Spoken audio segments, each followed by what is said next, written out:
Assalamualaikum warahmatullahi wabarakatuh.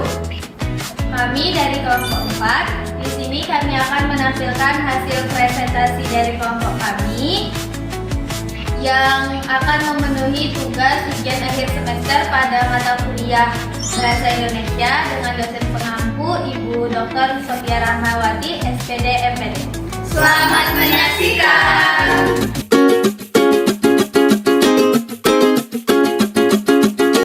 Kalimat efektif dan paragraf.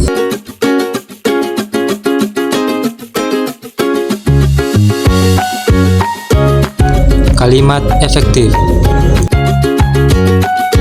Kalimat efektif adalah kalimat yang mempunyai kesepadan struktur, keparalelan atau kesejajaran bentuk, ketegasan makna, kehematan kata, kecepatan penaharan, kepaduan gagasan, dan kelogisan bahasa.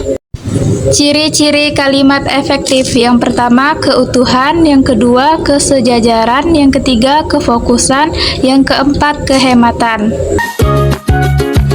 yang kelima, kecermatan; yang keenam, kesantunan; yang ketujuh, kevariasian; yang kedelapan, kelogisan.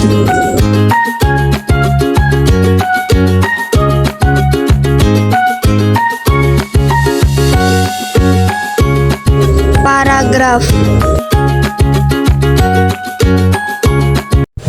Paragraf merupakan suatu kesatuan lebih luas dan kalimat paragraf merupakan himpunan dari kalimat-kalimat yang tersusun secara sistematis dan berpijak pada satu pikiran atau gagasan utama. Pikiran tersebut dijelaskan dengan uraian pikiran-pikiran penjelas atau gagasan-gagasan bahannya.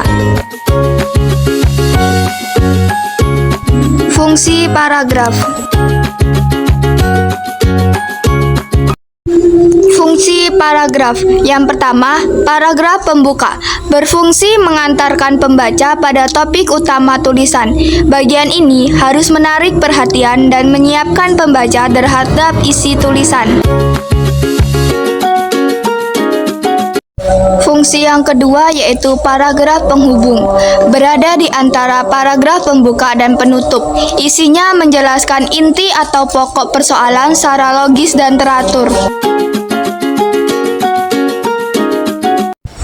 Fungsi yang ketiga yaitu paragraf penutup. Berfungsi mengakhiri tulisan dengan memberikan simpulan atau penegasan akhir. Bagian ini harus menimbulkan kesan yang kuat pada pembaca. Syarat-syarat paragraf. Yang pertama, kesatuan paragraf.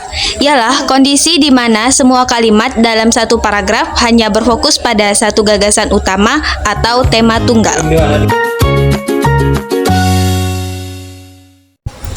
Yang kedua, koherensi. Ialah keterkaitan antar kalimat yang membentuk suatu kesatuan makna yang padu, logis, dan mudah dipahami. Dengan kata lain, koherensi adalah perekat yang menyambungkan ide-ide dari satu kalimat ke kalimat lainnya, sehingga alur pemikiran penulis mengalir dengan lancar dari awal hingga akhir paragraf. Masalah kebahasaan. Yang pertama, repetisi. Salah satu cara untuk membangun koherensi dalam paragraf dengan mengulang kata kunci yang dianggap penting. Kata kunci tersebut pertama kali muncul di kalimat pertama, kemudian diulang pada kalimat-kalimat berikutnya. Pengulangan ini berfungsi untuk menjaga kepaduan dan kesatuan seluruh kalimat dalam paragraf.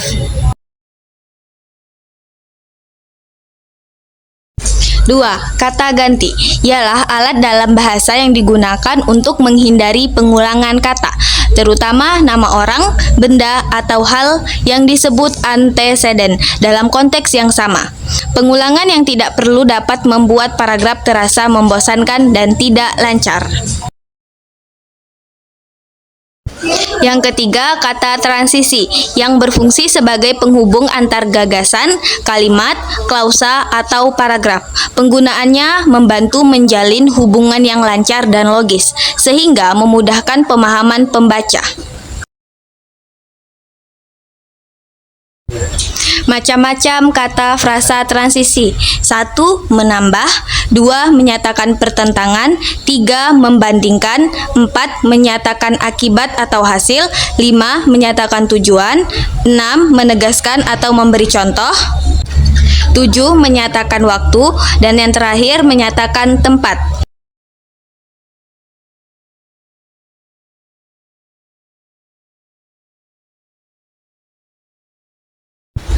Kesimpulan, kalimat efektif adalah bahan baku untuk membangun sebuah paragraf yang kuat.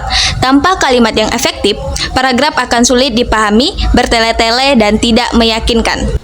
Paragraf adalah wadah yang menyatukan kalimat-kalimat efektif tersebut menjadi sebuah kesatuan ide yang utuh dan terorganisir. Sebuah kalimat efektif akan lebih bermakna ketika menjadi bagian dari sebuah paragraf yang koheren. Terima kasih perhatiannya, semoga bermanfaat. Itulah hasil PPT dari kelompok kami. Semoga bermanfaat. Terima kasih sudah menyaksikan. Kami akhiri.